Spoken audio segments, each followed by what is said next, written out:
유쾌한 남자들의 시시콜콜 토크쇼 김프로쇼 지금 시작하겠습니다. 저는 김프로입니다.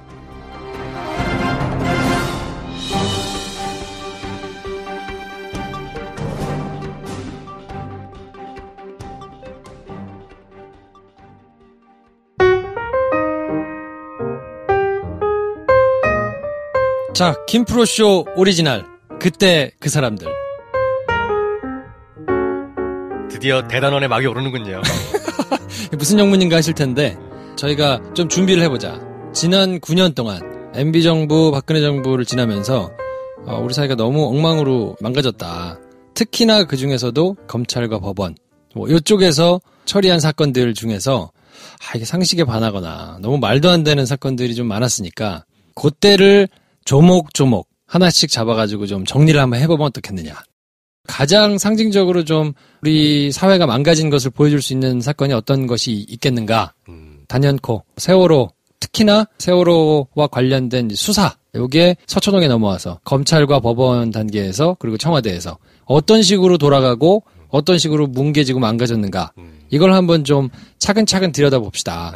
해서 세월호 수사 방해 사건을 첫 사건으로 갖고 왔습니다. 알겠습니다. 저는 뭐 일반인이기 때문에 쭉 들으면서 모르겠던 거, 일반인으로서 궁금했던 거 이런 거를 그때그때 여쭤볼게요. 네.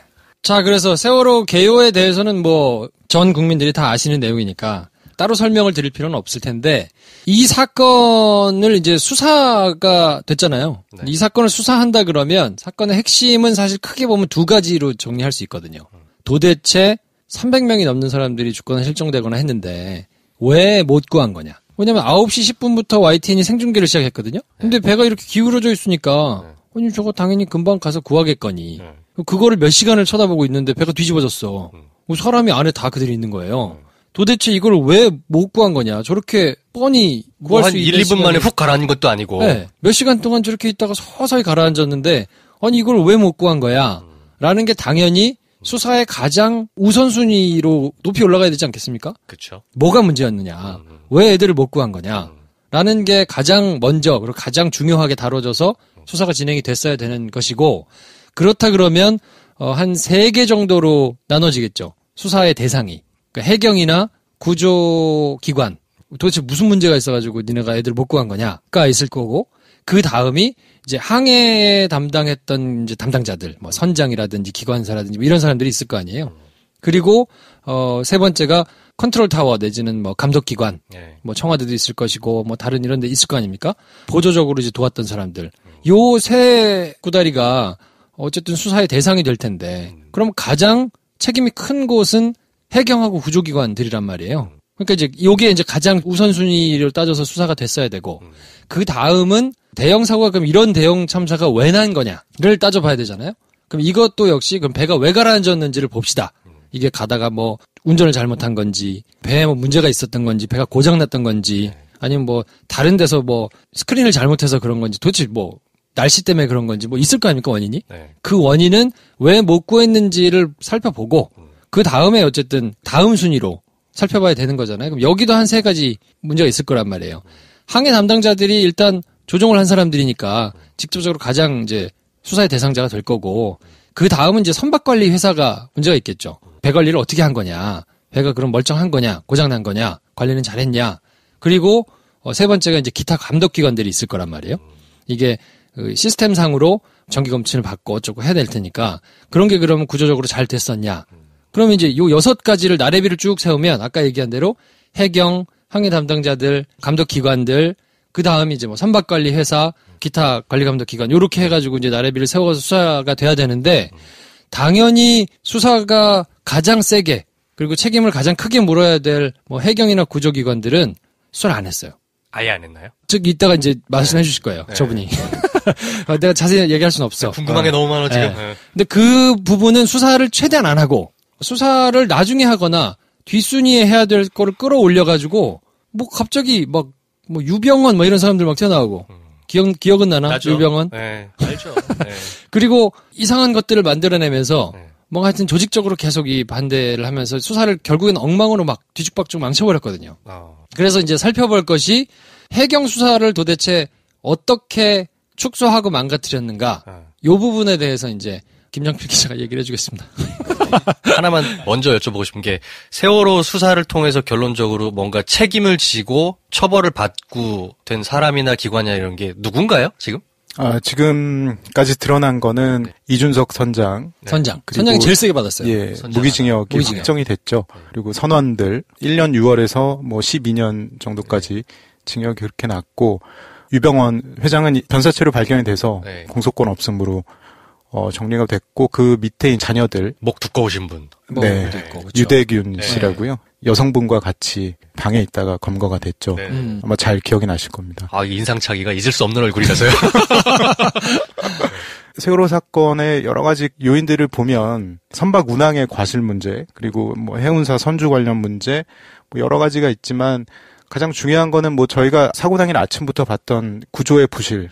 구조라는 거는 이제 국가 기관이 해줘야 할 문제인데 그 문제에 대해서는 아무도 지금 책임진 사람이 없거든요. 결론적으로 그 부분에서 책임지거나 처벌받은 사람이 없나요? 한 명 있어, 한 명. 당시에 이제 초기에 현장에 나갔던 123 정장 김경일 씨 같은 경우는 유죄가 확정이 됐습니다. 그 한 명 외에는 뭐 정부 쪽에서, 국가 쪽에서 책임을 진 사람은 아무도 없죠. 놀랍지 않습니까? 결과를 놓고 우리 여태까지 누가 어떻게 책임지고 벌을 받았다라는 것도 크게 보도가 되지가 않으니까 당연히 누군가 책임지고 벌을 받았겠거니라고 넘어가고 있었는데 그렇게밖에 없어요? 더 기가 찬 건 뭔지 알아요? 해경에서 배를 이제 구하러 갔을 거 아닙니까? 네. 구하러 간 그 배에 네. 대빵은 징역 3년을 받았어요. 확정이 됐어요. 근데 그 밑에 이제 사람도 있을 거 아니에요. 그렇지. 그 사람들은 어떻게 됐냐면 찾아보니까 딴 데다가 잘못했어. 그러니까 예를 들면 법원을 다른 법원에다가 이거를 집어넣어서 거기서 재판을 했는데 대법원에서 뭐라고 했냐면 거기는 관할 법원이 아니다. 재판을 처음부터 다시 해야 돼. 에? 검찰과 법원은 사건을 처리할 때 몇 가지 이제 기준에 따라서 사건을 처리를 하거든요. 그러니까 예를 들면 주거지가 뭐 서초구에 있다. 뭐 사건 발생지가 서초구다. 이러면 이제 서울중앙지검에서 뭐 하거나 이러는데. 그러니까 서초경찰서 갔다가 중앙지검 갔다가 그건 이해하지. 관할 법원이란 게 지역적으로 있는 건 알죠. 네, 그래서 중앙지법에서 이제 판결을 받아서 이렇게 올라가야 되는데 쉽게 얘기하면 내가 서초구 살아요. 그러면 서초경찰서 갔다가 중앙지검에서 받고 중앙지법에서 해가지고 쭉 이제 판결을 받아야 되는데 어디 저기 동부지검 뭐 이런 데서 조사받고 동부지법에서 받아가지고 여긴 네 관할이 아니잖아. 그 재판 다시 받아야 돼라고 판결이 났어. 그러니까 이거를 처음부터 다시 해야 돼요. 지금 그 상황이에요? 그 상황이에요. 그래서 그 밑에 사람들은 지금 아무도 처벌 안 받았어. 와. 쇼킹하지 않습니까? 엄청난데? 야. 123 정장 김경일 씨 같은 경우도 거의 억지로 수사해서 기소를 할 수 있었거든요. 구속영장 청구하려는 거를 법무부에서 계속 보류시키고 이렇게 해서 마지막에 정말 억지로 해서 한 게 그 한 명입니다. 그 부분에 대해서는 좀 이따가 차분히 설명을 해드리겠습니다. 저 이제 제가 여쭤보고 싶은 거 일단 여쭤봤어요. 설명을 들어야 되겠다. 이건 너무 뭐랄까 거대하네. 그러니까 300명이 넘게 죽었단 말이에요. 300명이 넘게 죽었으면 이거를 구조를 했어야 되잖아요. 구조를 할 책임이 공무원한테는 있잖아요. 근데 가서 구조를 제대로 못했단 말이에요.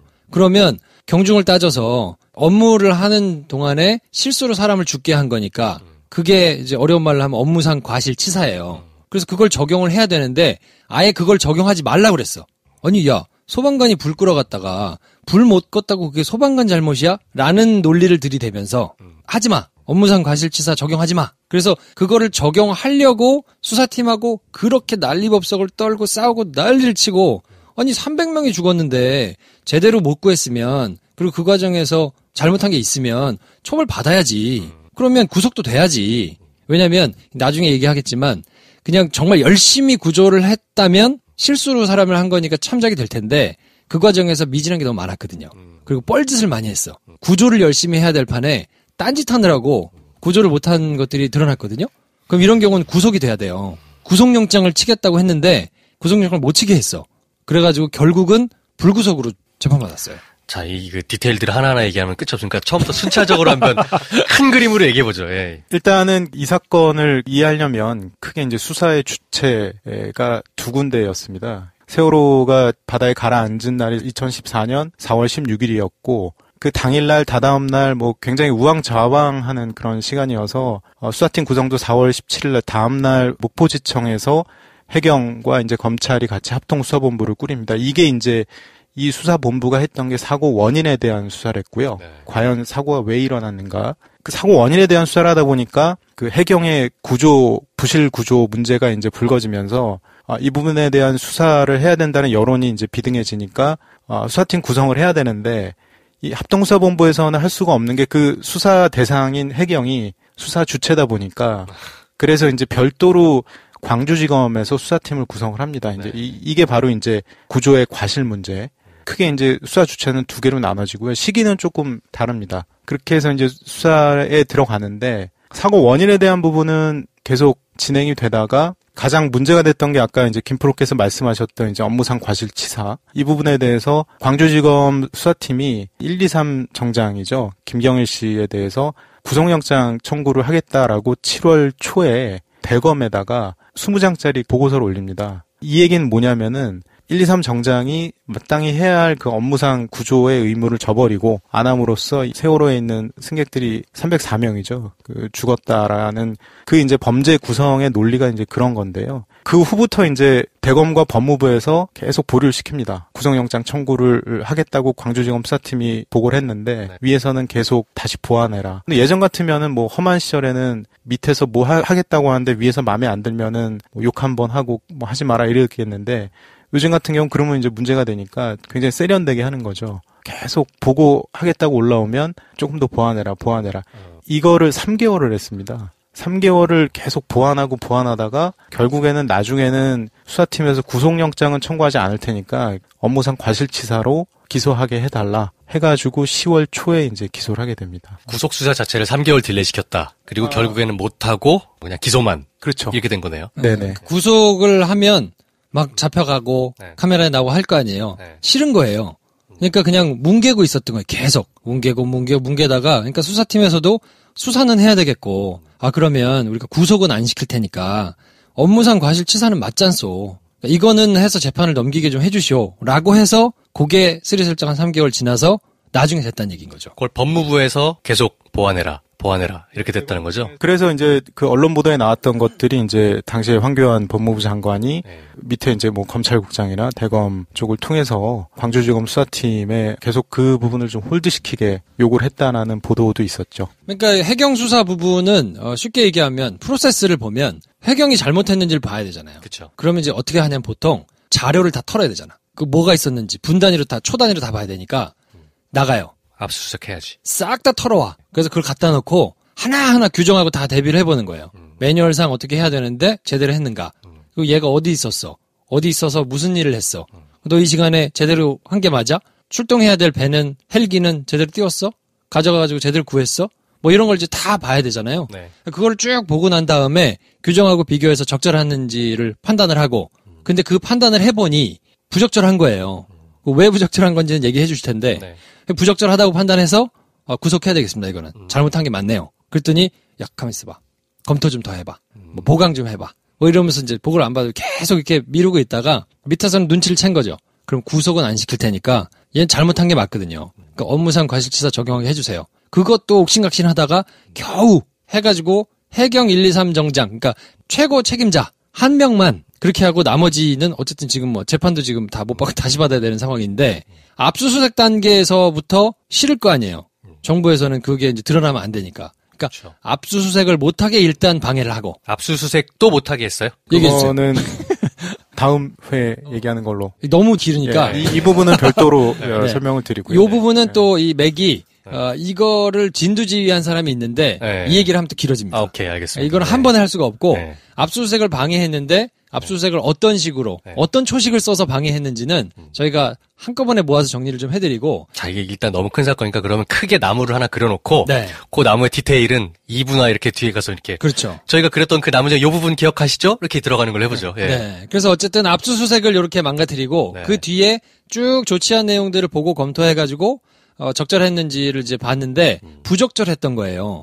근데 왜 부적절했느냐? 그걸 설명해 주시겠습니다. 123 정장은 굉장히 중요한 의미를 갖는데요. 이 김경일 씨가 문제가 됐던 그러니까 업무상 과실치사의 범죄가 성립이 되는 검찰의 논리는 뭐였냐면 김경일 씨가 세월호가 이제 침몰하고 거의 가장 처음에 이제 123 정을 끌고 나갔습니다. 현장으로.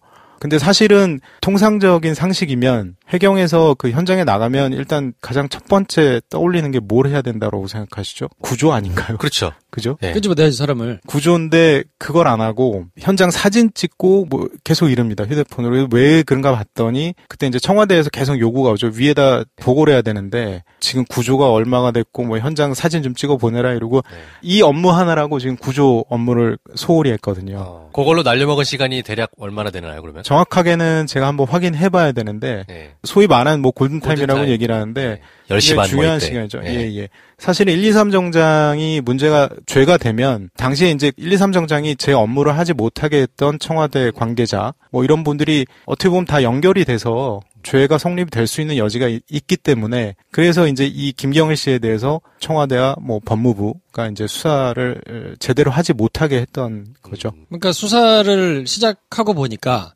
구조를 하기 싫어서 안 한 게 아니고 개인적으로 능력이 딸려서 못한 게 아니고 누가 자꾸 뭘 시키는 거야. 사진 찍어가지고 보고해라. 뭐 문제 보고해라. 그러니까 보고하느라고 구조를 잘 못했어요. 그거는 뉴스에 많이 나왔잖아요. 음성 파일로 해가지고 뭐 VIP가 궁금해하시니까 사진 찍어보내라. 막 이렇게 청와대에서 전화 온 거. 그렇죠. 예. 근데 그거를 이제 구조를 못한 사람이 처벌을 받게 되면 그러면 얘가 구조를 왜 못했어? 위에서 시켰잖아. 그럼 누가 시켰어? 그러면 청와대에서 다 달려가서 조사 받을 거 아니에요. 그럼 이런 닭짓을 누가 시켰니? 그 대통령은 뭐 했니? 뭐 이런 걸 다 까지면 곤란해질 거 아닙니까? 그렇죠. 그러니까 어쨌든 얘를 중하게 처벌을 안 받게 만들어야 되는 상황인 거죠. 아무튼 그래서 지금 123정 배 이름이에요. 123정. 네. 정장만 업무상 과실치사가 어렵사리 적용이 돼서 그걸로 이제 어쨌든 징역 3년. 이것도 1심에서는 징역 4년이 나왔었는데 2심에서 또 깎아줬어. 1년을. 그래서 징역 3년이 확정이 돼가지고 이 사람만 처벌을 받았고 나머지 그 밑에서 같이 구조 작업을 하다가 조금 문제가 있다고 그래가지고 재판을 받은 사람들은 관할지가 잘못됐다고 그래가지고 재판을 처음부터 다시 받아야 되는 상황이에요. 그 구조를 해야 되는 1차적인 책임이 해경에게만 있었나요? 그 이제 뭐 관련해가지고 네. 진도 VTS 뭐 이런 데 있지 않습니까? 뭐 그러니까 가장 근데 현장 접근해서 구조 가능한 기관은 뭐 해경밖에 없으니까요. 그렇죠. 현실적으로.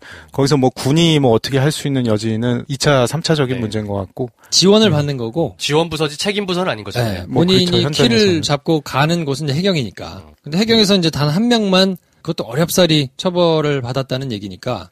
그래서 우선순위에서 보면 왜 못 구했느냐를 놓고 처벌을 받아야 될 사람 중에서는 해경이 이렇게 빠져나가고 그 밑에 항해 담당자들은 세게 처벌을 받았어요. 선장 및 그리고 선원들. 이제 그렇죠. 욕도 굉장히 많이 먹고 아니 물론 잘못한 게 맞는데 그렇죠. 이 사람들하고 비슷하거나 이 사람들보다 어찌 보면 책임이 더 있는 해경은 그냥 소리 소문 없이 사라지고 이 사람들한테 굉장히 심한 여론의 비난과 뭐 언론의 집중 포화와 빤스만 입고 도망갔다는 것부터 시작해가지고 너무 많이 봤잖아요. 그 어쨌든 그 사람들은 무기징역이 나왔어요. 물론 본인이 이제 배를 몰다가 그 아이들을 못 구한 책임이 있으니까 당연히 그래야 되는데 그러면 못 구한 거에 최종 책임이 있는 정부 관계자는 3년만 받으면 되는 것이냐.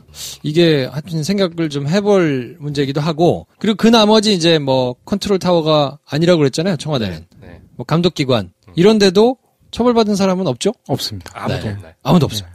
한 명 처벌받았어. 배 담당자.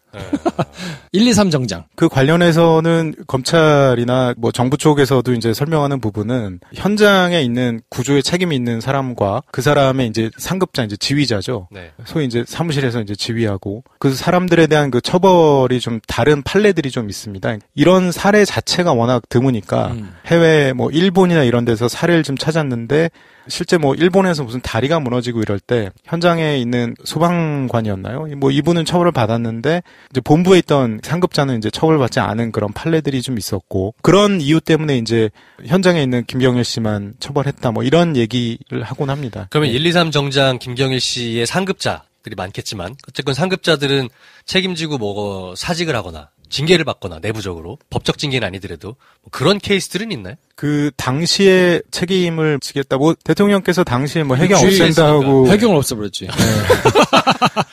근데 그 해경청장도 그렇고 그 나중에 이제 그 조사위에서 조사를 할 때 억울하다는 그런 입장을 넘어서 굉장히 좀 너무 당당한 모습 보이고 이래가지고 그때 좀 비난도 받곤 했죠. 그러니까 이분들은 그 부분에 대해서는 굉장히 좀 떳떳해하시는 그런 태도였던 것 같아요. 지금 모르겠습니다, 제가. 그러니까 그 뒤에 이제 뭐 궤적을 알 수 있는 게 특조위 자체를 못하게 했으니까. 국가의 구조의 과실 문제 네. 이런 것들이 부각돼야 하는데 이 수사는 상당히 좀 이렇게 물밑에서는 조용히 진행이 되고 네. 이 와중에 4월 17일 날 이 합동수사본부가 구성되고 한 사흘 뒤에 인천지검에서 구원파라고 하죠. 네. 유병원 회장에 대한 수사가 이제 본격 시작이 되는데 수사팀 구성이 된 날 4월 17일부터 20일까지는 세월호 사진이 굉장히 많이 나오고 현장 사진이 그러다가 인천지검에서 유병원 회장 수사가 시작되는 날부터 거의 일간지의 일면이 구원파 그렇죠. 유병원 회장 이런 걸로 네. 도배가 됐거든요. 정부 입장에서는 그런 수사로 물타기를 하면서 정부의 어떤 책임 문제를 그쪽으로 이제 몰아가는 그런 양태를 보인 거죠. 아까 개요 설명을 드릴 때 우선순위를 따지면 수사를 받는 대상이 한 5가지로 정리된다고 그랬잖아요. 네. 해경, 2번째는 항해 담당자들, 네. 3번째가 이제 컨트롤타워 감독기관, 4번째가 선박회사, 네. 그 다음이 5번째 기타 네. 감독기관인데 순서대로 보면 4번에 있는 쪽이 갑자기 전면에 부각돼가지고 사람이 나오고 1번으로 조사를 받아야 될 사람들은 흐지부지 없어지고 2번째 항해 담당자들이 모든 책임을 다 뒤집어쓰고 그렇죠. 유병헌과 그 밑에서 이제 계약직으로 일했던 항해 담당자들이 거의 모든 비난을 다 받아가지고 가져가고 나머지는 그냥 흐지부지 싹 사라졌거든요. 감독기관이니 뭐니 이런 데는. 그러면서 그때 이제 당시에 인천지검장이 최재경 전 중수부장이었어가지고 원래는 서울중앙지검 특수부에서 할까라는 그런 내부 논의가 있었는데 그렇게 주면은 너무 눈에 띄는 너무 그런, 티나죠. 너무 티나니까. 부각되는 사건이 돼버리는 거군요. 네네. 그래서 대검 내부에서 여러 법무부에서도 고민을 하다가 인천지검에 이제 줬죠. 이제 서울에서도 가깝고 또 사실 해경이 또 인천지검에 있기도 하고 네. 그때 대검에서 이제 고위 관계자가 그런 얘기도 했다고 해요. 수사팀을 인천지검으로 주면서 돼지머리가 필요하다. 그러니까 이 정부의 책임을 좀 물타기 할 만한 희생양이 필요한 거군요. 그렇죠. 그래서 인천지검에 그 사건을 이제 줬고 당시에 이제 내부에서 이제 그런 얘기도 있었습니다. 워낙 인천지검장이 어떤 최재경 검사장이 당시 검사장이 워낙 이제 특수사 경험도 많고 또 인천지검의 수사력이 상당히 좀 좋았고 굉장히 좀 파견 지원도 많이 해줬거든요. 그래서 사실상 인천지검이 아니라 중수부에다가 수사를 줬다. 그러니까 중앙수사부라고 하면은 예전에 나는 새도 떨어뜨린다는 엄청난 화력을 자랑하던 그런 얘기까지 있을 정도로 유병헌 수사에 굉장히 올인을 했죠. 올인을 하긴 했는데 하필 타겟이 유병헌이었던 거군요. 네. 그러니까 유병헌 수사 같은 경우는 전월의 입장에서 보면은 흥행 요소를 다 갖추고 있거든요. 그렇죠. 그러니까 예전에 소위 구원파 저도 그때 처음 알았는데 구원파 종교 집단 금수원이라고 이분들이 그 예전에 그 소도처럼 이렇게 따로 거주하는 지역이 있거든요. 거기 있었죠. 그리고 유병헌 회장이 자녀들하고 굉장히 좀 호화로운 생활을 누렸고 이런 여러 가지 흥행 요인들이 많다 보니까 당시에 이제 언론들이 유병헌 회장에 대한 수사로 완전히 돌아섰던 거죠, 그때. 인천지검에서 그 수사를 진행하다가 4월 한 20일 정도 수사팀 구성해서 그때는 구속영장, 체포영장, 압수수색영장 법원에서 다 발부해줬거든요. 하루가 멀다 하고 누구 체포해오고 이럴 때니까 검찰도 기세 등등하게 계속하다가 5월 20일에 유병헌 회장을 부르려고 했는데 그때부터 이제 소위 잠수를 탔죠. 그러다가 이제 계속 수색을 하는데 심지어 당시에 현상금까지 내걸고 그랬거든요. 있었죠. 그렇죠. 그러니까 뉴스에 맨날 나오니까 유병헌 회장이 그때 5천만 원이었고 유대균 씨가 3천만 원이었나요? 결국에는 이제 유병헌 회장은 나중에 변사체로 발견이 됐죠. 그것도 진짜 사첸이 아니니 말도 많고. 그렇죠. 예. 그런 물타기 수사를 통해서 교묘하게 이제 정부의 책임론에서 좀 자유로울 수 있었던 거죠. 그러니까 본질은 싹 가리고 진짜 책임 있는 해경, 정부 이렇게 스토리라인을 파고 들어가는 수사는 못하게 하거나 흐지부지하게 하거나 이래놓고 선주, 유병헌, 빤스니크 동안 이준석 선장 등등 이런 쪽에 포커스를 맞췄죠. 왜냐하면 전 일반인이기 때문에. 근데 세월호 사건이 워낙 충격적인 사건이었잖아요. 그러니까 매일매일 나오는 뉴스들이 새로운 검날을 정말 열심히 봤단 말이죠. 그 몇 달 동안을. 계속 그런 얘기인 거예요. 물론 말씀하신 것처럼 흥행 요소는 있었어요. 저게 좀 저러고 있을 일인가 싶었거든요. 근데 이제 모든 언론에서 그렇게 아이템이 나오도록 강요를 한 건 아니지만 은근히 그렇게 군부를 짚으면서 유도를 한 면이 있고 제가 기억하기로는 어떤 게 있었냐면 당시에 이제 전 뉴스가 한 달 넘게 계속 세월호 뉴스만 이제 할 때니까 그렇죠. 일부는 팽목항 그러니까 구조 작업이 이루어지는 거기서 이제 가장 가까운 팽목항으로 일부 기자들이 가서 거기 이제 뭐 유가족들이랑 실종자 가족들이 막 진을 치고 있을 때니까 난리 났었죠. 일부 기자들은 그쪽으로 가고 현장과 가장 가까운 동거차도라고 있어요. 동거차도에 또 일부 기자들이 가 있고 또 한 팀은 광주지검에 현장에 가 있고 그리고 이제 서울에 있는 일부 다른 기자들이 인천으로 간 거예요. 그래서 서울에 뭐 서초동에 있을 필요가 없잖아요. 거기서는 뭐 없으니까. 그래서 인천지검에 갔는데 인천지검에는 기자들이 상주하는 공간이 없거든요. 그러니까 이 특수수사를 오래 하고 기자들을 오래 상대해본 최재경 전 중수부장, 당시 이제 인천지검장이 센스가 있잖아요. 그러니까 뭘 했냐면 검사실을 뺐어. 하나 터가지고 기자실 만드셨구나. 검사실을 싹 빼가지고 거기다가 기자들을 다 넣고 기자들을 거기서 묵게 했어요. 그리고 출입증도 다 바꿔가지고 들어가게 해주고. 그러니까 한 층에 올라가면 검사실이 기자실이야. 근데 보통은 그런 생각을 잘 못하거든요. 그래서 이제 바깥에서 보통 천막 치고 앉아있거나 민원실에 앉아있거나 이러면서 이제 기사들을 쓰는데 굉장히 대접을 해줬어요. 건사실 하나 비워가지고 다 의자도 마련해주고 책상도 마련해주고 랜선 다 뽑아주고. 그러니까 거기 올라가가지고 기사를 계속 쓰니까 이 사람들은 진 차려졌으니까 뭘 쓰긴 써야 되잖아요. 굉장히 충실하게 잘 받아가지고 기사를 쓸 수밖에 없도록 강요는 안 하지만 은근히 그런 이제 편집사를 다 마련해주면서 거기서 이제 뭔가 계속 기사가 나오면 계속 그 이제 경쟁을 하게 되는 거죠. 제가 이해한 걸 얘기해 볼게요. 그러면 정리를 해보면 그 포스트가 3개인데 하나는 인천지검, 거기는 주로 유병원. 그렇죠. 유병원만 했죠. 그리고 광주지검, 거기는 해경. 예. 근데 지지부진해. 협조를 안 해줘. 알고 보면 위에서 수사를 그렇죠. 방해. 수사를 막고 있는 네. 거죠. 그러니까 기사가 나올 게 없지. 네. 그리고 또 하나가 합동수사본부. 거기는 배가 왜 침몰했는가를 조사하는 본부셨잖아요. 네. 말씀하신 게. 맞습니다. 여기도 시간이 걸리지. 그러니까 기사거리가 될 만한 뉴스가 나오는 거는 사실 인천지검. 그래서 유병원 뉴스가 매일매일. 이렇게 이해하면 되나요? 맞습니다. 네. 정확하게 네. 보신 거고요. 세 가지 중에 그 합동수사본부와 그 인천지검 수사는 보도가 계속 나오는 사이에 가운데 있었던 그 광주지검 국가의 구조 부실, 과실 문제. 이 부분에 대한 거는 제가 지금 드린 말씀은 심지어 제가 작년 12월에 특검 들어가기 전에 취재를 해서 알게 된 거거든요. 그러니까 쉽게 얘기하면 그 당시에는 전혀 이런 내용조차 전혀 외부로 드러나지가 않았고 언론에서는 그런 걸로 계속 길들이는 사이에 물밑에서는 뭐 법무부나 청와대와 법무부 동원해서 그런 어떤 국가의 구조 과실 문제를 계속 이제 감추려고 했던 거죠. 수사를 좀 방해하고.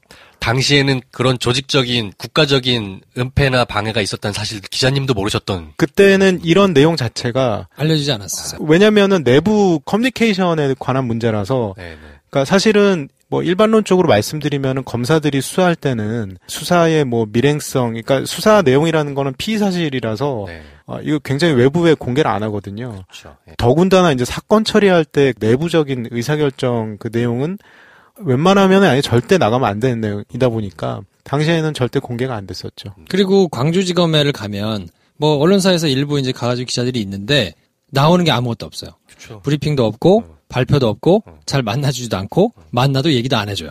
그럼 거기 가서는 그냥 시간만 죽이고 있는 거예요. 뭐 없냐?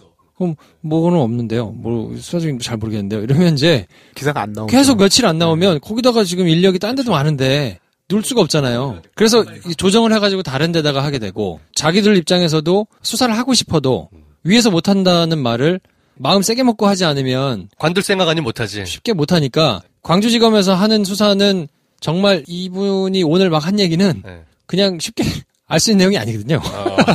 잘 몰라 기자들도. 이 얘기가 지금 그렇게 쉽게 나온 얘기 아니에요. 공공연하게 돌아다니는 얘기가 아닌 거죠, 지금. 그렇죠. 이래서 김프로 오리지널입니다. 이런 사람 정도 돼야 이제 뭐 듣고 뭐 믿으니까 얘기해주고 뭐 이러면서 이제 나중에라도 이제 나오게 되는 건데 그때 당시에도 아주 검찰을 내밀하게 잘 취재할 수 있는 사람이나 언뜻 들을 수 있는 얘기고 나머지는 다 브리핑을 해줘요. 매일 수사 상황이 어떻게 되는지, 유병원 누구를 잡아왔는지, 어디를 들어갔는지, 뭐 그래서 이제 같이 막 집행하러 가면 막 카메라 기자 달고 가기도 하고. 그러니까 당연히 금수원 이런 데서 막 뭐 치고 막 뭐 김기춘 물러가라 어쩌고 하는 거는 우리가 남이가 김기춘 뭐 이런 거 있고 그런 거는 뭐 이제 압수수색을 들어가네 마네 이런 거는 중계식으로 계속 보도가 되고. 김엄마가 있니 없니 모르고 막. 그렇죠. 그리고 이제 그 이준석을 비롯해 가지고 이제 뭐 이런 사람들의 비난은 이제 계속되고. 그 사람도 힘이 없으니까 잘못했다고 그냥 계속 잘못한 건 또 맞으니까. 근데 정작 잘못해가지고 가장 많이 책임을 물어야 될 사람들에 대해서는 은폐하고 나머지 것들만 부각하면서 자꾸 이렇게 그냥 또 한 달 넘게 계속 이런 게 이제 반복이 되면 마음도 안 좋죠. 새로 소식이 들어온다고 해도 판단을 그렇게 명민하게 잘 하기가 쉽지 않거든요. 세월호 국면이 거의 2달 정도. 왜냐면 네. 그때 뭐 예능 프로도 다 쉬었고, TV 전체적으로도 그렇고, 저희가 팟캐스트를 지금 하고 있지만, 굉장히 많은 팟캐스트들이 그때 쉬었어요. 네. 방송 녹음 아예 안 했단 말이죠. 전 국민이 다 침울하게 한두 달을 지냈었잖아요. 어쨌든 지금까지 얘기했던 다른 두 가지 사건으로의 부실 문제를 이제 그 책임론을 물타기하는 그런 과정 자체가 제가 볼 때는 청와대 누군가가 아마 설계를 해서 그런 구도로 만들었던 것 같고, 사실은 이런 어떤 여론전을 통해서 정부가 이제 그 자기들의 책임론을 좀 물타기하는 이런 것들은 언제든 또 다시 재발할 수 있거든요. 이건 아주 간단합니다. 예를 들어서 정부의 책임론이 발생할 수 있는 어떤 사건이 있으면은 이거를 물타기하려면은 수사기관 동원해서 다른 사건에 큰 사건을 키워가지고 언론에다가 릴리스를 하면 됩니다. 몰래 기자들한테. 기자들은 또 단독 기사라고 하면은 굉장히 키워서 써주거든요. 그러니까 이런 어떤 메커니즘들이 언제든 또 다시 발생할 수 있는 게 아닌가. 그래서 청취하시는 분들도 이런 큰 그림을 좀 늘 그런 건 아니지만 가능성을 좀 염려하시면서 사건을 좀 보도를 보고 하시면은 이해하는 데 도움이 되실 것 같습니다. 그러면 광주지검의 수사를 어떻게, 왜냐면 광주지검이라는 것이 해경, 더 크게 말하면 국가의 어떤 구조 책임을 다하지 못한 부분에 대한 조사를 맡고 있었던 포스트인데, 네. 그쪽의 활동과 수사를 어떻게 조직적으로 방해했느냐, 요걸로 들어가는 게 순서겠네요. 그렇죠. 그렇죠. 네. 그거를 보면 네. 이 정부가 어떤 마인드를 가지고 어떻게 국민들을 진짜 졸로 보고 막 했는가를 여실히 볼 수 있는 거거든요. 네. 그러니까 오늘 이제 큰 측면에서 이제 기억을 하실 것은 세월호 사고가 이제 굉장히 불행하게 있었는데 네. 이미 난 사고는 어쩔 수 없다 치더라도 네. 재발이 하지 않게 하려면 이 사건을 이제 어떻게 그 후에 수습하면서 다루는가를 보면 그렇죠. 이제 그 정부의 수준이 드러난다고 보거든요. 네. 근데 제가 찾아보니까 미국의 경우에 이제 2005년에 그 카트리나에서 한번 난리가 났었잖아요. 그때는 보니까 발생 2주 만에 특별위원회를 이제 구성을 했어요. 네. 근데 우리는 1년 반이 지나가지고 공식적인 조사 활동이 이제 시작됐어요. 세월호와 관련해가지고는. 그리고 홈페이지에다가 그때 당시 이제 카트리나 때는 청문회 영상부터 모든 자료를 싹 다 공개했었거든요. 근데 우리는 특조위 홈페이지를 폐쇄했죠. 그렇죠. 그리고 모든 자료는 특조위가 다 개인 보관하고 전혀 뭐 공개 이런 거 전혀 없고 유족들이 알아서 막 찾아가지고 아카이빙 해놓고 네. 미국 허드슨강에서 그 왜 이제 허드슨강의 기적 영화도 나왔었잖아요. 네, 알죠. 그때 이제 155명이 전원 생존을 했었는데 설리 영화. 이때는 미 연방교통안전위 청문회가 열렸었거든요. 네, 네. 근데 우리는 이제 300명이 넘게 사상자가 발생했는데 조사를 아직도 마무리 못했죠. 그냥 흐지부지 하다가 이제 뭐 그냥 끝나버렸고 네. 9.11 테러 때는 대통령, 부통령, 백악관 전부 다 조사받았거든요. 근데 우리는 1, 2, 3 정장 1명 처벌받았고 나머지는 처벌받은 사람도 없고 대통령이 7시간 동안 이때 도대체 어디서 뭘 하셨는지는 아직도 모릅니다. 조사는커녕 그거는 그 영구 미제 사건을 아직도 몰라요. 이거 어떻게 터져나올지 참 궁금한데 네. 그 후쿠시마 원전 사고 있을 때는 뭐 정부, 민간, 독구 전력 뭐 이런 데서 각각 위원회를 이제 구성을 했었는데 우리는 뭐 여당 특조위원이 막 조사를 방해하고 세금 도둑이라고 막 하지를 않나. 새누리당 전원 퇴장하고 뭐 네. 그런 거 있었죠. 그리고 이때는 이제 일본 같은 경우는 정부나 국회 뭐 위원회가 모두 민간 전문가를 이제 위촉해가지고 했었는데 여기서는 청와대가 이제 모든 걸 총괄했었어요. 진상규명위원 뭐 이런 거를 이제 다 실무를 총괄하면서 진상규명국장을 임명을 안 했어요. 굉장한 초식이죠. 이걸 민간에 맡기면 안 될 것 같은 거야. 누가 하면 어떡해. 네. 그러니까 내가 다 할게. 근데 그래놓고? 담당자를 임명을 안 해.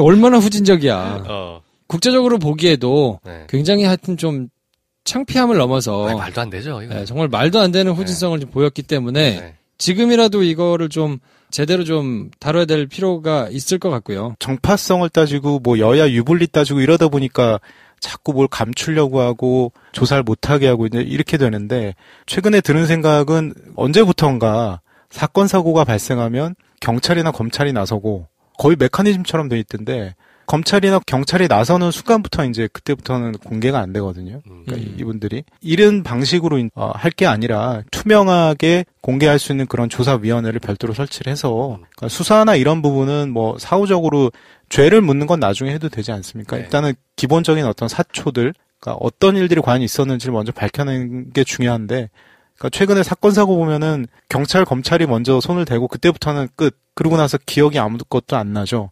그러니까 이런 식으로 가는 게 좀 안타깝다는 생각이 좀 듭니다. 우선순위를 심하게 뒤틀어가지고 사람들이 봐야 될 것은 가리고 별로 우선순위에서 나중에 처벌을 받거나 후순위에서 처벌을 받아야 될 걸 끌어올려가지고 네. 그거를 또 교묘하게 막 물타기를 하고 부각시키고 해가지고 국민들의 눈을 흐려가지고 이렇게 오게 된 아주 커다란 계열을 말씀드렸는데 네. 저희가 다음 시간에는 그러면 이제 구체적인 진두지휘를 누가 했는가? 수사 방해를? 그렇죠. 네. 어떤 초식으로 했는가? 어허. 그것도 우리 이제 우병우 전 민정수석. 이름이 나오네요, 드디어. 네. 네. 요 부분이 이제 실질적인 거를 많이 관여해가지고 막 했거든요. 네. 근데 이 부분에 그럼 어떤 초식을 썼고, 뭐 어떤 내용이 있었고, 요런 것들은 저희가 다음 시간에 따로 떼서 소상하게 한번 설명을 해드리겠습니다. 자, 그럼 이제 일반 청취자가 제가 일반 청취자 빙의를 해보고 오늘 들은 내용을 한 번만 정리해볼게요. 네. 왜 못 구했느냐? 왜 가라앉았느냐? 두 가지 큰 문제가 있습니다. 근데 왜 못 구했냐라는 부분에 있어서는 1차적인 책임을 지고 있는 국가 권력의 책임을 규명하는 부분에 있어서는 철저하게 방해하고 은폐하고 책임져야 될 사람들에 대한 책임을 묻지 않고 꼴랑 정장 한 명 구속으로 마무리되었다라는 것이 저희에게 남아 있고요. 그리고 왜 가라앉았느냐라는 부분에 있어서도 여전히 그 부분을 조사해야 할 특조위나 여러 부분들이 활동이 지난 정권에서 철저하게 이제 방해를 받았기 때문에 명백하게 드러난 바가 없잖아요. 네. 클리어하게. 그러면 결국에는 왜 못 구했느냐, 왜 가라앉았느냐가 두 개 다 아무것도 제대로 밝혀진 바가 없는 사건으로만 남아있다, 세월호는. 사실상. 그렇죠. 네. 그렇게 이해해야 되겠네요. 네. 네. 이거 진짜 엉망인 거예요. 엉망진창이네요. 말도 안 되는 거야. 뭔가 어떻게 밝혀지긴 했겠거니 정도만 막연하게 생각했는데 밝혀진 게 없네요. 없어요. 네. 그걸 밝히려고 노력했던 분들을 네. 굉장히 떼쓰고 네. 뭔가 정파적으로 뭔가 자기의 이 이익을 위해 가지고 하는 것처럼 이 색깔을 칠해가지고 자꾸 몰기만 하고 네. 아무것도 된 게 없어요 지금. 소위 그런 분들 갖다 또 빨갱이라고 하고 뭐 이런 식으로 또 얘기하는 그렇죠. 거 보면 예, 정말 학을 때 네. 그런 상황들이 너무 많아서 그러니까 유가족들이 저렇게 광화문 앞에서 3년 동안 앉아있는 이유가 이해가 되네요. 그럼요. 네. 아니 내 아이들이 그랬으면 네. 어떡할 거냐고. 해결된 게 없고 책임지는 사람도 없고. 아무도 없어요 아무도. 네. 저는 박근혜 정부가 세월호 사건을 어떻게 바라보는지 단적으로 기억이 나는 장면이 박근혜 전 대통령이 국회 아마 연설을 가려고 그 본회의장 건물 현관을 들어가는데 당시 이제 세월호 유가족분들께서 그 현관 입구에서 바닥에 앉아가지고 시위를 하고 있었거든요. 그때 정말 눈길 한 번 안 주고 그 현관문을 지나가는 대통령을 보면서 이 세월호 사건을 어떻게 보는가에 대한 인식을 단적으로 봤던 기억이 납니다. 자, 그래서 이번 시간에는 저희가 아주 개요만 정리를 해드렸는데 네. 다음 시간에 이 지경이 된 네. 세월호 수사를 그러면 어떤 사람이 도대체 어떤 초식으로 했는지에 대해서 구체적으로 우병우에 대해서 한번 설명을 해드리는 시간을 갖고요. 사실 오늘 오면서 저도 이제 이 사건 자체가 워낙 예전 사건들이라서 다시 좀 리뷰를 하고 했는데 다시 한번 정리하면서 과연 이제 우리가 관심 가져야 될 것들이 뭔가 한번 좀 되새김할 수 있는 시간이 됐으면 하는 바람입니다. 네. 이번 시간에는 그래서 지난번에 따로 떼놨던 세월호 수사의 아주 중요한 축으로 작용한 우리 우병우 전 민정수석에 대해서 얘기를 할 텐데요. 1967년생 1월 28일이에요. 경북 봉화 출신입니다. 연수원으로 이제 19기인데 사법연수원 이제 19기인데 이 당시에 사법시험 29회 최연소 합격자예요. 소년등과했다고 하죠. 나이가 제일 어린 사람이었고 영주고등학교를 나오고 서울대 법대를 나왔습니다. 그래서 2013년 4월에 검사장 승진에서 본인이 탈락하고 난 다음에 이제 못해 먹겠다. 그리고 이제 사표를 쓰고 나와서 변호사를 합니다. 그래서 홍만표 변호사와 같은 건물에서 홍만표가 10층, 우병우가 11층 이래가지고 거기서 변호사 활동을 하다가 네. 1년 동안 변호사 활동을 하시면서 순수익만 62억을 버셨어요. 홍만표 형님이 더 벌었잖아요. 돈독은 홍만표 형님 쪽이 좀 센 걸로 알고 있는데. 그렇지. 이분은 원래 돈이 많은 분이라. 네. 여유가 있으신 분이에요. 네. 그렇지. 네. 한 300억 넘게 있지 않았어요? 재산이? 저 신고 재산은 조금 그거보단 적었는데 네. 하여튼 돈이 있는 분이라, 네. 뭐, 그렇게 연연하잖아요. 참고로 골프장 재산은 포함이 안 됐습니다. 기흥 CC 불포함. 불포함. 네. 기흥 CC 같은 경우는 이제 우병우 전 수석의 네. 처가 4남매인가 그런데 네, 거기가 그렇죠. 한 10% 지분을 갖고 있는 걸로 제가 알고 있습니다. 예. 10%만 해도 뭐 어마어마하죠. 그렇죠. 네. 사자매. 아, 자매. 네, 예. 자매. 다 여자들밖에 네 없어요. 분이 다 그렇죠. 딸이에요. 딸이에요. 예, 예. 네. 아무튼 그래서 2014년 5월 달에 민정비서관으로 이제 발탁이 됐어요. 근데 이때 당시에도 청와대 인사검증에서 좀 불가 판정이 나왔었는데 요걸 이제 또 우리 그 안봉근 형님이 또 적당히 이렇게 뭉개주셔가지고. 그 형님이 했겠어요. 순실이 누나가 했지. 순실이 오른팔이니까. 그러니까. 안봉근 오빠가. 아무튼 그래서 이제 김기춘 당시 비서실장에게 굉장한 신뢰를 받았고, 네. 김영한 민정수석을 제끼고, 자꾸 독대하고 뭐 이렇게 보고하고 이런 걸 이제 자주 했다고 그래요. 그래서 그 뒤에 2015년 1월 달에 민정수석으로 승진을 해가지고, 최순실 게이트가 터지고, 한참 있다가 이제 나왔죠. 최재경 민정수석으로 교체될 때. 바로 나오지도 네. 않고 이제 한참 있다가 이제 나왔는데, 네. 그래서 2015년 1월에 민정수석이 되고 2015년 2월 검찰 인사가 우병우 라인으로 쫙 깔렸다. 뭐 이런 게 이제 공공연하게 돌고요. 2015년 3월 달에 박근혜 정부가 뭘 하냐면 MB 정권에 대한 이제 사정 수사를 막 이렇게 주도해 가지고 해요. 예, 부패와의 전쟁 뭐 이런 사자방 뭐 털자고 뭐 했었잖아요. 그렇죠. 근데 요 총대를 민정수석이 매면 이상하잖아. 네. 그러니까 이것도 총대는 이완구 잊혀진 인물 네. 같은데요. 그분한테 맡겼어요. 그래가지고 이 양반이 또 하라 그러니까 한다. 네. 그래서 부패와의 전쟁을 선언했는데 네. 자기께 나왔어. 네, 자기께 나왔지. 그래서 경남 기업을 털어가지고 네. 성완종 회장이 자살을 하고. 아유, 그 유명한 성완종 리스트. 그렇죠. 네. 성완종 리스트에서 본인이 등장하시고. 네. 그리고는 이제 홍준표 친이 홍준표 정도만 이제 마무리가 된. 네. 뭐 하여튼 요런 사건이 있었고요. 김기춘의 후임으로 이병기가 왔는데 뭐 실세는 사실상 이제 우병우다. 네. 그래서 뭐 이병기가 사실은 나중에 이제 2016년 5월에 사임했거든요.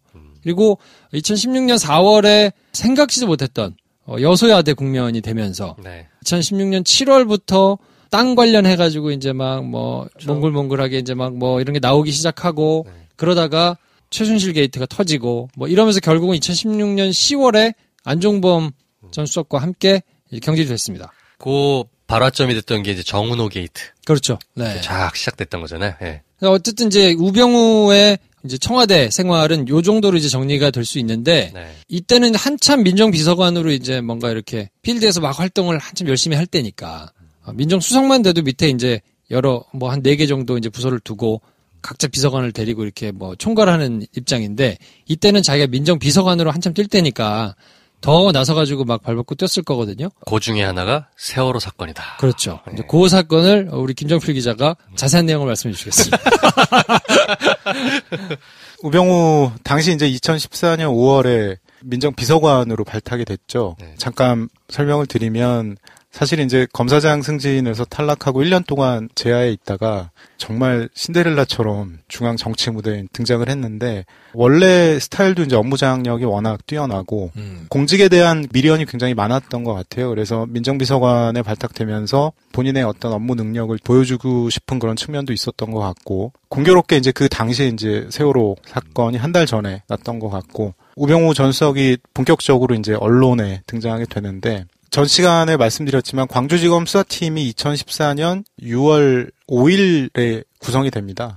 그 당일날인가 해경 압수수색을 나가는데 해경이 이제 인천에 있거든요. 본부가요? 그렇죠. 네. 광주지검은 광주에 당연히 있고 그렇죠. 일단 기본적인 것만 말씀드리면 광주지검에서 어디 수사를 하건 압수수색을 하려면은 광주지법에서 영장을 받아야 됩니다. 청구해서. 광주지검 수사팀이 6월 5일 날 해경 본청 압수수색을 나갔는데 당시에 그 해경 뭐 청장 사무실 압수수색하는 과정에서 문제가 발생합니다. 가장 중요한 게 압수수색에서는 통신 내역 이런 것들이 중요하거든요. 근데 이제 이거를 압수수색을 하려고 보니까 통신 내역이 저장된 서버는 해경 본청 옆에 부속 건물에 있었거든요. 네. 이 해경 쪽에서는 문제 삼은 게 뭐냐면 그러니까 압수수색 영장에 기재된 압수수색 대상은 본청으로 한정돼 있는데 부속 건물에 있는 거 하면 안 되지 않냐. 그러면서 이제 압수수색 나갔던 검사하고 좀 승강이가 있습니다. 네. 그런 와중에 검찰은 이제 계속 집행을 하려고 하니까 당시 이제 해경 최상환 차장이 우병우 당시 민정비서관한테 전화를 하죠. 검찰에서 지금 압수수색을 나왔는데 왜냐하면 그 서버가 굉장히 중요했던 게 해경하고 청와대가 세월호 사고가 나고 바로 그 당시에 이제 통신했던 내역들이 전부 저장이 돼 있었거든요.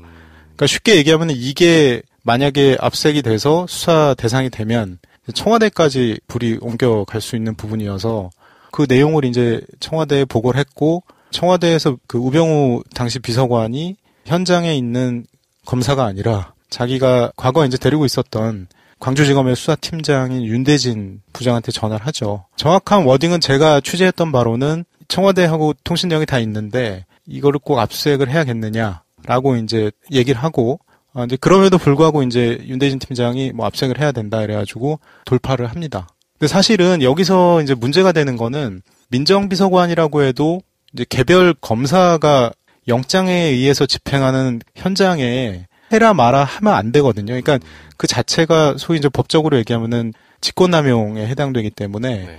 지휘를 하려면은 정상적으로 법무부 장관 통해서 지휘를 해야 되는데 이제 그런 단계들을 뛰어넘은 거죠. 그래서 결국에는 이제 어떻게 합의를 보냐면 서버에 대한 거를 영장을 집행하려면 별도 부속 건물에 대해서 다시 압수수색 영장을 받아와라 라고 얘기합니다. 근데 이제 여기서 문제가 뭐냐면 서두에 말씀드렸다시피 영장을 다시 받으려면 인천에서 다시 광주로 내려가야 되거든요. 그렇죠. 네. 물리적인 시간이 들죠. 그렇죠. 네. 인천에서 광주까지 가는 시간 동안 현장을 만약에 비울 경우에 증거인멸의 우려도 있고 서버를 클리어해버리면 어떻게 할까? 그렇죠. 네. 그게 저녁에 6시인가 7시였습니다. 그 결정이 난 게. 근데 광주지검 수사팀도 참 대단한 게 당일날 해야 된다는 신념이 확고해서 바로 광주지검으로 가서 영장을 밤 12시에 받아가지고 다시 인천으로 와서 결국에는 현장에 있는 별도 부속 건물에 있는 그 서버를 압수수색을 하게 되죠. 네. 가 있는 한 6시간 영장을 추가로 발부받아 오는 시간에 이제 현장에서 검사 한 명이 이제 대기를 계속하고 있었고 망을 보고 계신 거죠. 그렇죠. 네. 혹시 쟤들이 뭐 하나? 네. 예. 네. 그런 상황에서 결국에는 이제 압수수색 집행이 됐는데, 그러니까 돌이켜 보면 만약에 이 서버가 압수수색이 안 됐으면 사실은 가장 중요한 청와대와 해경의 이 통신 내역이 사라질 수 있는 그런 가능성도 있었던 상황이어서 돌이켜보면 가장 중요한 대목이 아니었나. 그리고 우병우 비서관은 왜 이렇게까지 했을까, 뭐 이런 의문도 많이 드는 그런 대목들이죠. 압수수색 된 내용들은 검찰은 갖고 있겠네요. 그렇죠. 서버 내용들은. 네. 전부 압수수색을 했습니다. 그 내용이 좀 까진 게 있나요?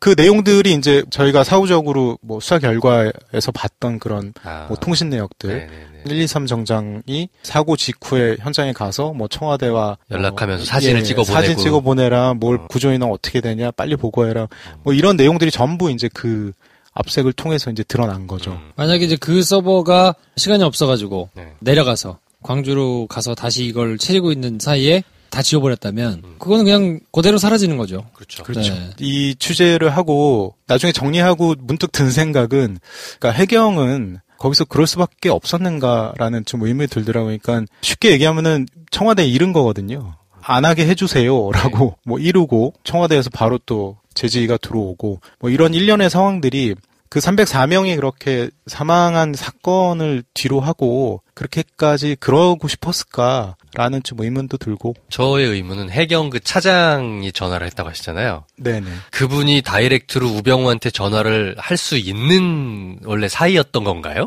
보통 민정수석실의 그 업무 영역이 네. 공직기강, 인사검증, 부정부패 관리하고 사정기관 뭐 업무 조율하고 뭐 이런 그 업무 영역이기 때문에 뭐 통상적으로 그렇게 연락을 취하고 하는 것 자체는 뭐 크게 문제는 안 됐던 것 같고요. 그 자리에는 다 와 있거든요. 감사원, 금감원, 공정위, 기무사, 행자부 뭐 싹 다 와 있거든요. 그러니까 여기서는 이제 사정기관과 관련된 업무는 필요하면 다 이제 얘기를 하는 거니까 연락 자체가 문제가 된 건 아니지만 상호간에 연락은 할 수 있었다. 그렇죠. 네. 근데 그 내용이 압수수색을 막아주세요. 뭐라는 거니까 사실은 있으면 안 되는 거거든요. 근데 전화를 해서 그렇게 잡들이를 했다는 거잖아요. 법적으로 문제가 된다. 근데 그게 하지 말아라는 게 아니고 법적으로 문제가 되지 않느냐. 나중에 가서 거기서 나온 증거들이 독수독과 원칙에 따라서 이거 잘못해온 거니까 안 된다 그러면 어떡할 거야. 그럼 무죄 나오면 어떡할 거야. 라면서 조지지만 알아듣죠. 선수들은. 그거 하지 말라는 거 이 새끼. 그러니까 우병우 비서관이 야 하지 마가 아니고 야 그거 영장 없이 가가지고 나온 증거 가지고 어떻게 하려고 그래. 이렇게 돌려 말했단 거잖아요. 그렇죠. 네. 네, 그렇게 이제 합법적으로 자기는 지휘를 한 거다라고 얘기를 하는데 네. 그러면 정말로 그게 무죄가 날 게 걱정이 됐다면 네. 야 빨리 가서 지금 하나 세워놓고 당장 빨리 영장을 가서 빨리 받아와. 영장 받아서 네. 아니면 전화해가지고 영장 빨리 써서 받아가지고 와서 집행해라. 오늘 넘어가면 큰일 난다라고 했겠죠. 퀵으로 쏴? 뭐. 근데 가래잖아. 지키지 말고 가래잖아요. 말이 안 되는 거죠, 사실은. 우전수석 해명은 청문회에 나와서 본인의 해명은 검경 간에 이제 압수수색 범위를 두고 다툼이 있어서 연락이 와서 민정비서관으로서 뭐 현장의 상황을 체크하려고 전화했다라는 게 우전수석의 이제 해명이고요. 네. 그러나 이제 수사팀 검사 입장에서 볼 때 자기의 이제 상급자 그리고 검찰을 총괄하는 민정수석실에서 전화 온 것 자체가 그러니까 제 기억으로는 아마 압수수색 현장에 이렇게 민정비서관이 전화한 것 자체가 저는 처음 들었고 말이 안 되죠. 예. 말이 안 그리고 돼서. 전화를 사실은 해도 안 되고요. 그렇죠. 네. 해서 무슨 얘기를 했건 방향성을 뭐 잘 되도록 알려주지 않는 이상 네. 전화해서 뭐 왜 그러냐 이런 말 자체가 검사로서는 압력으로 받아들일 수밖에 없는 상황이죠. 네. 당시에 변찬우 검사장이 광주지검장이었거든요. 근데 그 밑에서 이제 수사를 하는 검사들이 굉장히 좀 힘들게 수사를 했어요. 본인들은 수사 의지를 가지고 나름대로 열심히 노력을 했는데 굉장히 위에서 이렇게 찍어 누르고 못하게 하고 법무부를 통해서 이렇게 막 방해하고 한 걸 지속적으로 했거든요. 예를 들어 아까 서버 본청 압수수색을 방해했던 것처럼 수사 과정에서 좀 다른 뭔가 방해를 했던 힘들게 만들었던 그런 일들이 뭐가 또 있을까요? 전 시간에 말씀드렸던 저 123 정장 그 업무상 과실치사 그러니까 이 부분에 대해서 좀 말씀을 드리면 전 시간에 그 한 3개월 정도 위에서 뭐 보류를 시켰다 뭐 이렇게 했는데 구속 수사를 보류. 그러니까 당시에 이제 수사팀은 무조건 구속 영장 청구, 구속 기소를 원했고 법무부에서는 업무상 과실치사도 안 되고 구속도 안 된다. 이 승강이가 계속 오는 와중에 수사팀 의견이 워낙 강하니까 변찬우 당시 이제 검사장이 소위 국정원 사건 때 제2의 그 윤석열 사태가 좀 벌어질까 우려를 해서 대검과 법무부에다 그렇게 얘기했다고 합니다. 만약에 우리의 의지를 관철이 안 되면 내가 옷을 벗겠다. 거의 뭐 앞에 나서 이제 총대를 매준 거죠.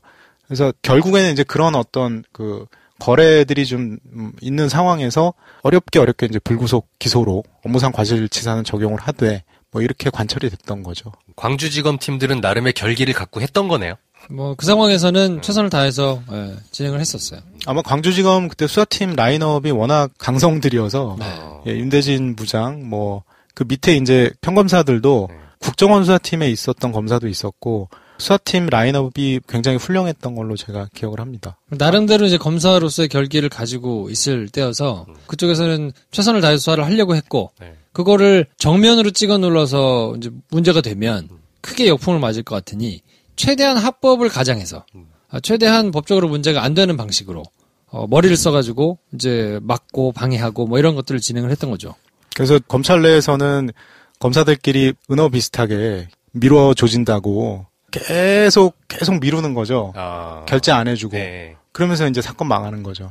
네, 그런 식의 용어도 쓰는데 그러니까 전형적으로 케이스가 이제 여기에 해당하지 않나. 황교안 전 법무장관은 얘기를 하지 않을 수 없지 않나요? 그렇죠. 황교안 장관이 본인은 이 과정에 개입을 안 했다라고 하지만 사실은 법무부에서 대검의 뜻이 어떤 지시가 내려오고 하는 것 자체가 장관의 제가 없이는 사실 상식적으로 올 수 없는 거겠죠. 대표적인 게 이제 구속 수사를 계속 3개월 내내 딜레이 시켰던 거. 이것도 사실은 법무부에서 내려온 지침. 뭐 사실상 지침 비슷하게 거의 이거는 승인이 안 되니까 이거는 타협 불가인 걸로 아예 거의 못을 박은 상황에서 처음에는 제시를 했던 것 같아요. 당시 이제 청와대 입장에서는 이제 박근혜 전 대통령의 7시간 행적, 뭐 여기다가 구조 과정에서의 국가의 어떤 과실까지 여론을 타기 시작하면 이거 뭐 거의 걷잡을 수 없이 돌이킬 수 없는 상황까지 갈 수 있다고 판단했던 것 같고 뭐 청와대 입장에서도 사실은 법무부 동원해서 할 때까지 해본 거죠.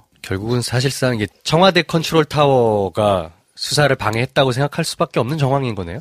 그렇죠. 네. 이제 정권에 분리하면 안 되니까 정권에 분리하면 안 된다라는 결론을 내려놓고 수사를 어쨌든 하는 모양새는 갖춰야 되겠는데 그렇게 하다 보면 수사가 안 되거든요. 그러니까 이제 그걸 알아서 밑에서 잘 해주면 좋은데 그렇지는 않고 수사를 제대로 안 하면 그게 될 수가 없잖아요. 그렇죠. 그러니까 이제 수사를 하려고 그러는데 이제 교묘하게 계속 이제 방해를 하는 방식으로 이제 망가뜨렸던 거죠. 실제 이듬해, 그러니까 2015년 상반기 인사에서 광주지검 수사했던 라인업이 전부 날아갑니다. 변찬우 검사장, 뭐 이두식 차장, 윤대진 부장 같은 경우는 검찰 내에서는 뭐 수사로 하면은 거의 넘버원으로 뽑히는 분인데 계속 이제 지방만 돌았죠. 결국에 이제 변찬우 검사장이 이제 옷을 벗었고 이두식 차장도 옷을 벗었고 그런 식으로 결국에 나중 보복을 하는 거죠. 인사 보복을. 그랬던 이유 중에 하나는 그러니까 세월호 사건이 있었던 그러니까 2014년 4월 16일 날 그 사건이 나고 그 해에 6월에 이제 지방선거가 있고 7월에 이제 재보궐선거 아주 중요한 선거였거든요. 네. 정부 여당 입장에서는 사실은 이제 정권의 중간 평가하는 선거였기 때문에 이 선거를 앞두고 정권의 아킬레스건이 되는 그런 어떤 것들을 이제 제거를 하려고 했던 그런 게 아닌가라는 생각이 듭니다. 아무튼 이 과정에서 우병우가 이제 계속 지속적으로 쥐고 흔들면서 검찰 수사를 이제 조직적으로 이제 방해를 했는데, 이 과정에서 어쨌든 이런 맥락에서 생겨져 나온 게 블랙리스트가 이제 여기서 생겨져 나왔다, 그리고 구체화됐다, 뭐 이런 얘기가 있거든요. 예, 블랙리스트는 특검의 아주 가장 큰 성과 중에 하나인데, 저도 이제 본의 아니게 경제부와 다른 부처에서 잘 지내고 있다가 특검 때 이제 파견으로 끌려가서 취재를 하면서 그때 취재를 했었는데 수사 기록 내용을 보면 블랙리스트가 세월호 사건이 그 전후로 이제 블랙리스트가 구체화되는 게 좀 분위기가 바뀝니다. 박근혜 정부가 들어오고 2013년부터 청와대에서 문체부에 내려가는 지시는 상당히 좀 포괄적이고 추상적인 그런 관리하는 그런 분위기였었거든요. 네. 그러니까 예를 들면은 좌파 성향 단체에 지원하는 게 있다고 하던데 그런 얘기 안 들리게 좀 관리 좀 해봐라.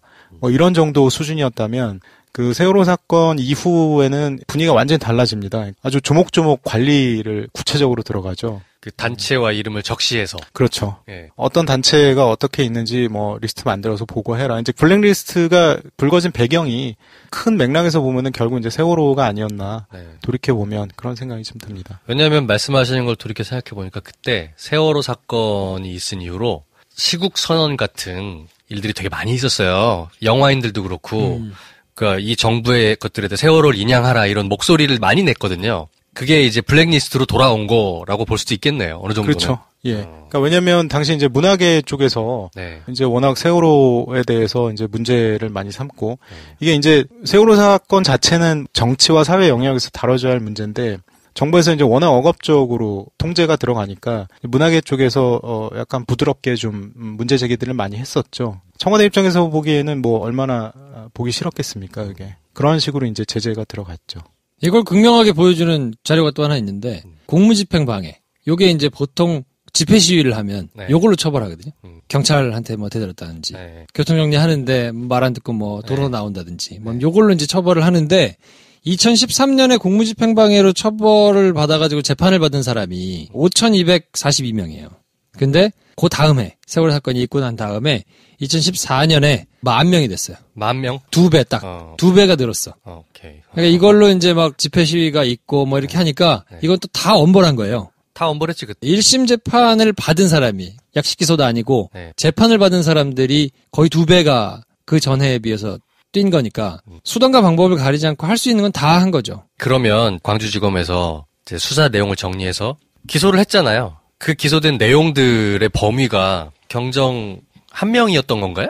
그건 아니지 않았을까요? 그러니까 거기서 이제 중요한 대목이 바로 그건데요. 네. 그러니까 이 123 정장을 하려면 사실은 김경일 정장하고 연락을 주고받았던 청와대 이렇게 타고 올라오는 게 당연히 맞는데 김경일 정장도 우여곡절 끝에 그렇게 했는데 그 위까지는 뭐 거의 엄두를 못 냈던 거죠. 당시 분위기에서는. 그리고 실제 그러니까 법리적으로는 전 시간에 뭐 간단히 좀 말씀드렸는데 현장에 있는 책임자와 그걸 지휘하는 사람의 처벌의 그 범죄 구성이 조금 달랐던 측면도 판례가 있었던 측면도 있고 그런 이유들이 좀 있었습니다. 근데 어쨌든 그 부분에 대해서는 뭐 시간이 좀 지나긴 했지만 당시에 이제 광주지검 수사팀 뭐 검사가 이제 그런 얘기를 합니다.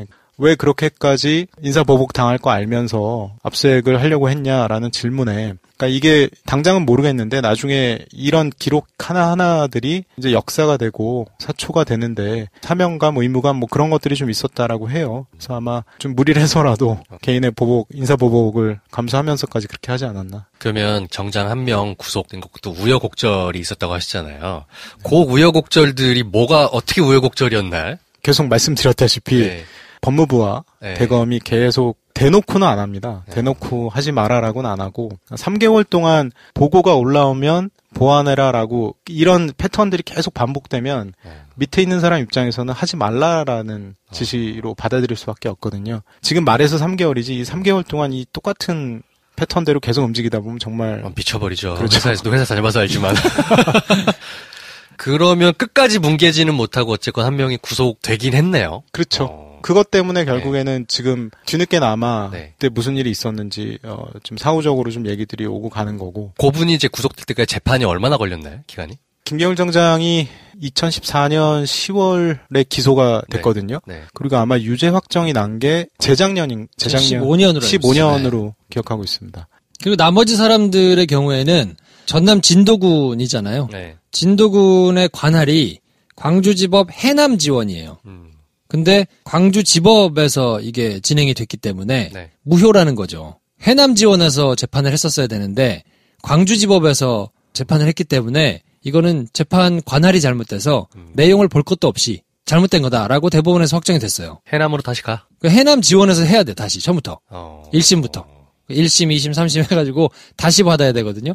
그렇기 때문에 지금 1, 2, 3 정장 말고는 처벌을 받은 사람이 없는 거예요. 그 나머지 사람들이라 하면 정장 아래 직급들. 뭐 그렇겠죠. 그런 건가요? 그러니까 좀 뒤늦은 감이 있더라도 이 부분에 대해서는 굳이 이제 수사의 영역이 아니더라도 이제 사실관계가 과연 그 당시에 법무부, 대검, 또 광주지검 수사팀, 그러니까 논의 과정에서 직권남용 의혹이라든가 이런 부분에 대해서는 반드시 좀 밝혀져야 될 부분들이 아닌가라는 생각이 듭니다. 어차피 그 직급이 낮은 아랫분들은 그렇다 치고 사실은 그 말씀하신 더 위, 대검, 또 법무부, 더 올라가면 청와대 여기를 밝히는 게 더 중요하지 않나.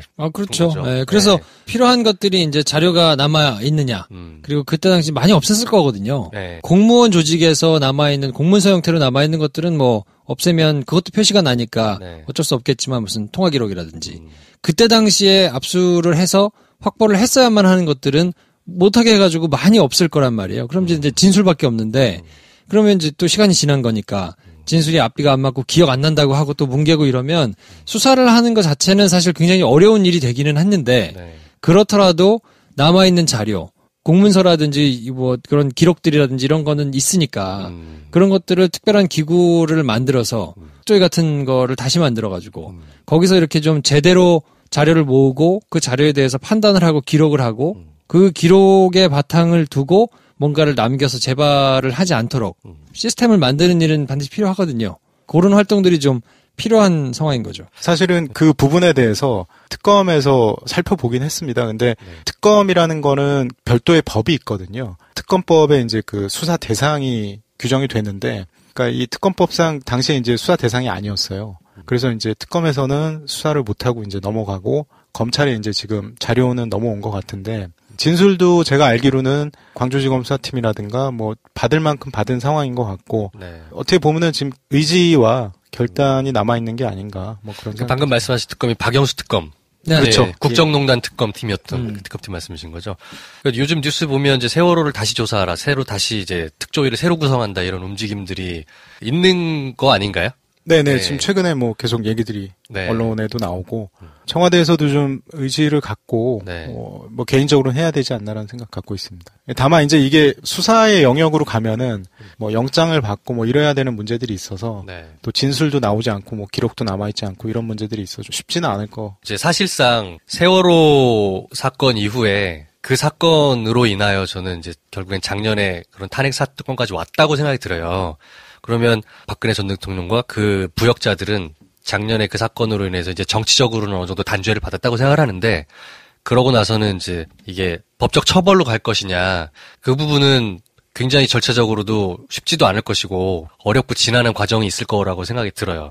그러면 오히려 이제 그 사람들을 법적으로 단죄하는 것도 단죄하는 거지만 실체적인 진실은 최소한 드러나서 누가 어떻게 잘못을 했고 이렇게 잘못된 짓을 했는가는 법적으로 처벌을 하지 않든 간에 밝혀야 되지 않나.